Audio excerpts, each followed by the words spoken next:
from the Northern Highland American Legion Forest. She's the property manager.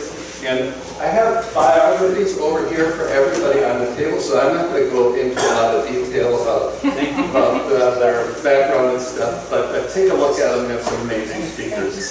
So Beth, here you go. Thank you very much.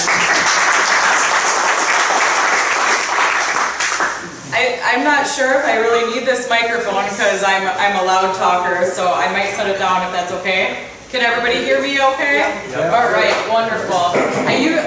I'm mostly Italian, so I use my hands a lot, so when I have something in there, it's kind of hard for me to give my speeches. I am Beth Fine. I'm with the Division of Forestry with the Department of Natural Resources, and I have been the property manager for the state forest. In January it will be 3 years, and I've been with the department about 15 years. I started my career up here as a limited term employee working on the trail systems within the NHAL State Forest. So my heart has always been here, even though I've kind of jumped ship to some other programs before I got back to the NHAL. This is really where my heart is. So I just wanted to say good morning to everyone, and it is my great pleasure to welcome you all to this very special occasion, your Forest History Association Conference. In commemorating 100 years of the Northern Highland American Legion State Forest and years of stewardship, resilience, and renewal. Today we come together not just to reflect on the past century, but to celebrate a living legacy, one that has grown quite literally from the ground up. Over the last 100 years, the NHAL State Forest has stood as a testament to our state's commitment to conservation, sustainable use, and the enduring bond between people and the natural world. A century ago, visionaries such as Griffith, multiple foresters, conservationists, and community leaders looked at this landscape not just for what it was, but for what it could become.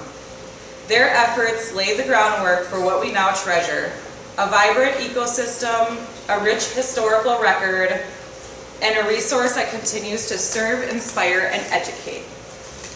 In reviewing your robust agenda, your conference seems for a time of stories and reflection.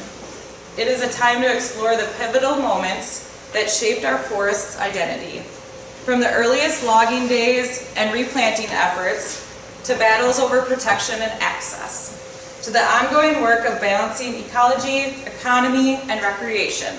And that's what I want to talk a little bit more about in my welcome.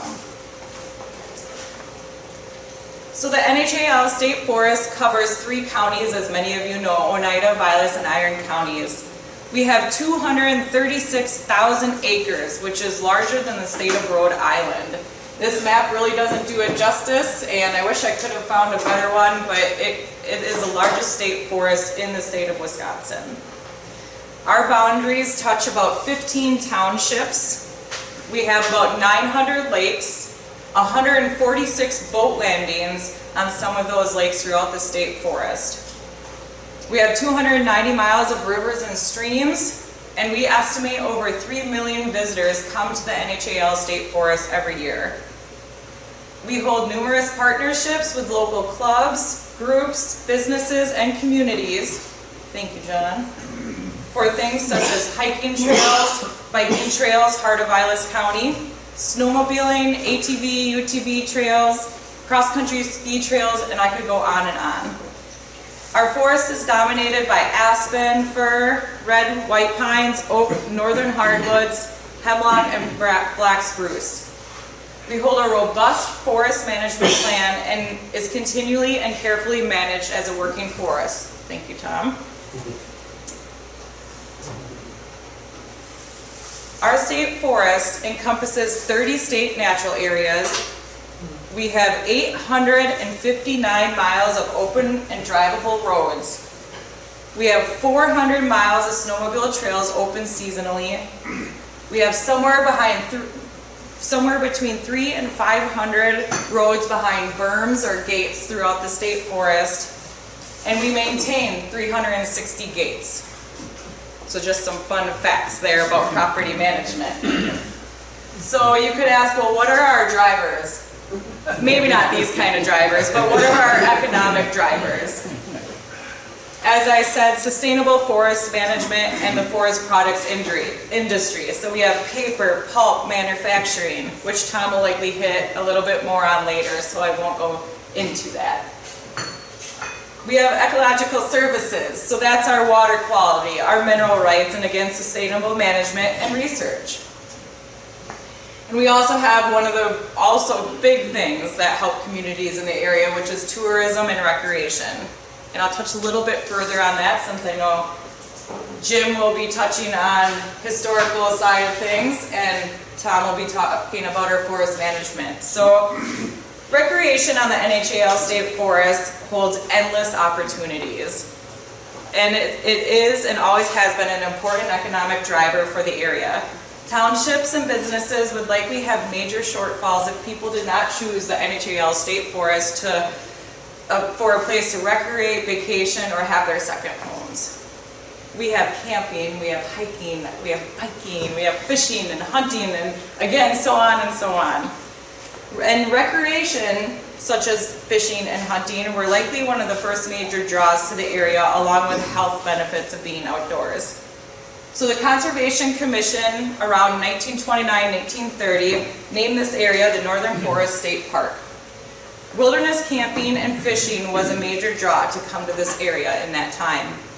Around 1934, maybe 1933, there were improvements to camping sites that were created by those visitors. Toilets and wells were added to those sites at the time. Around 1935 and 1936, we had 20 camping areas, or as we call them today, campgrounds. And likely those campgrounds were developed by the CCC crew out of Trout Lake. Picnic tables were added to those campsites, beaches improved, and campsite patrols such as rangers and wardens today were established. Then in 1960, it was kind of, I just learned yesterday, was possibly our recreation boom. So rec group for internal DNR. So really recreational development peak. So we had expansions to those 20 camping areas or campgrounds. Our trails expanded, our boat landings improved, and reservable campsites came to be. And then that brings us to the State Forest Recreation today. Today we have 18 campgrounds, which total 857 campsites, which is the most of any state property in Wisconsin. In 1963, during that boom, 369 were developed, so we've really increased that amount since then. Within those 18 standard campgrounds, we have 14 rustic campgrounds and 4 modern. Maybe not the modern that a lot of people think about, but that includes flush toilet and shower buildings. We also, beyond that amount, we have 2 group campsites which can each accommodate up to 80 people. We have 102 remote sites on the NHAL State Forest now. 17 of those you can reserve, and 88 are stopover sites. So down the Manitowish River, those ones that you see along there that say one night only, those are our stopover sites, and we have 88 of those. I actually just learned yesterday, added this in a fun fact from our recreation staff. They said that we have 74 vault toilets now within the state forest that they maintain, and some of those are still from the 60s boom. Our trail system, we have 12 non-motorized trail systems, which total 79 miles of non-motorized trail within the state forest, which were originally logging roads and old rail trails. We then also have motorized trails, just recently developed up to 19 miles of ATV, UTV trails on the state forest, and they're maintained by local clubs in the partnerships with the county. So recreation has been and still is a huge part of the forest and one of the major economic drivers. And so for the rest of the day, as we share research, memories, and visions of the future, I encourage you to connect deeply, as you already have, with the land, with each other, and with the stories that define the forest's incredible journey. And thank you for letting me be a part of this celebration, and thank you for your dedication to forest history, and for helping us honor the past while shaping the next 100 years. So I again want to say welcome, and thank you for having me.